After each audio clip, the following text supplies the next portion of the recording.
เมื่อรู้ว่าเส้นชัยอยู่ตรงไหนเราจะก้าวต่อไปอย่างมีความหวังแต่เมื่อเป้าหมายเราเริ่มเลือนลางเราจะเริ่มหมดความหวังและกำลังใจมันไม่มีหรอกนะคำว่าไม่เหนื่อยอ่ะมันมีแต่เหนื่อยมากหรือว่าเหนื่อยน้อยแค่นั้นเองยังมีคนที่ลำบากมากกว่าเราอีกเยอะแต่เขาก็ยังสู้และเขาก็ยังใช้ชีวิตต่อไป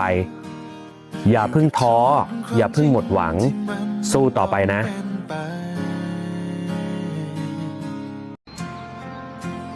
ถึงเราจะหาเงินไม่ได้มากเหมือนคนอื่นเนาะ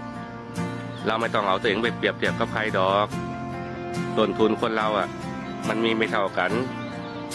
ยินดีกับตัวเราบ้างเก่งขนาดไหนแล้วล่ะที่ทำได้ขนาดนี้